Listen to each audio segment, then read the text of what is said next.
Cabinet सचिव राजीव गौबा के ये साफ करने के बाद कि वो 14 अप्रैल को खत्म हो रहे लॉकडाउन के बाद इसे और आगे नहीं बढ़ाने जा रहे हैं, लोगों ने थोड़ी राहत की सांस तो ली है।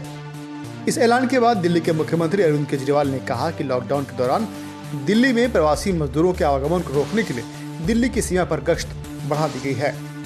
केजरीवाल ने कहा कि प्रवासी मजदूरों को उनके अपने राज्यों में पहुंचाने के लिए बस चलने की अफवाह के बाद दिल्ली के आनंद विहार के पास सीमा पर स्थित कौशाम्बी में भारी संख्या में लोगों के जमा होने से मुश्किल हालात पैदा हो गए थे। केजरीवाल ने कहा कि इस वक्त हालात नियंत्रण में हैं, लेकिन कुछ लोग अभी भी दिल्ली में घुसने की कोशिश कर रहे हैं, इसलिए शहर के बॉर्डर पर गश्त बढ़ा दी गई है। प्रधानमंत्री नरेंद्र मोदी द्वारा 21 दिन के लॉकडाउन की घोषणा किए जाने के बाद सभी अंतर्राज्यीय बस सेवा निलंबित कर दी गई थी। दिल्ली, हरियाणा और पंजाब में काम करने वाले प्रवासी मजदूर हजारों की संख्या में अपने राज्यों में जाने के लिए गुरुवार से आनंद विहार, गाजीपुर और गाजियाबाद के लाल कुआं क्षेत्र में जमा हो रहे थे।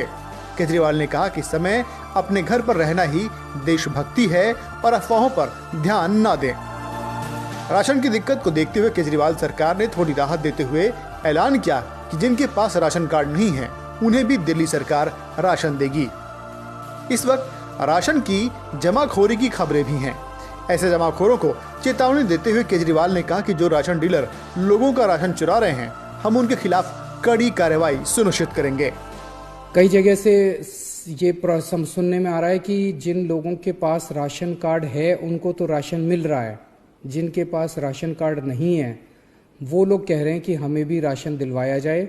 मैं उनसे कहना चाहता हूँ, हम लोग इस पे काम कर रहे हैं, तीन चार दिन लगेंगे इसको लागू करने में, कि जिन गरीबों के पास राशन कार्ड नहीं है उनको भी हम राशन दिलवाने की व्यवस्था करें। ये हम कर रहे हैं, आप चिंता मत कीजिए, क्योंकि अभी दुकानों के बाहर उन लोगों की भी काफ़ी ज़्यादा शोर शराबा हो रहा है जिनके पास राशन कार्ड नहीं है। वो कह रहे हैं हमें भी राशन दो, आपको दिलवाएंगे राशन। तब तक आप लोग जहाँ जहाँ हमने खाने की व्यवस्था की है जिन सेंटर पे, आप वहाँ पे खाना खा के अपना गुजारा कर लीजिए। दो चार दिन का हमें टाइम दीजिए, आपके लिए हम राशन की व्यवस्था कर रहे हैं। इस लॉकडाउन में बच्चों की पढ़ाई का भी खासा नुकसान हो रहा है, जिसे देखते हुए दिल्ली सरकार कक्षा 12वीं के छात्रों के लिए 2 विषयों की ऑनलाइन कक्षाएं शुरू करेगी। शिक्षक कक्षा 8 तक के विद्यार्थियों के साथ फोन पर संपर्क में रहेंगे और उनका मार्गदर्शन करेंगे। दिल्ली में नर्सरी से लेकर 8वीं कक्षा तक के छात्रों को फेल नहीं करने की नीति के तहत अगली कक्षा में भेजा जाएगा। ये वीडियो आपको कैसा लगा हमें कमेंट करके जरूर बताएं। लाइक कर दें, सब्सक्राइब तो करना ही है और बेल आइकन वो जरूर दबाएं। ऐसी खबरें मिस नहीं होंगी।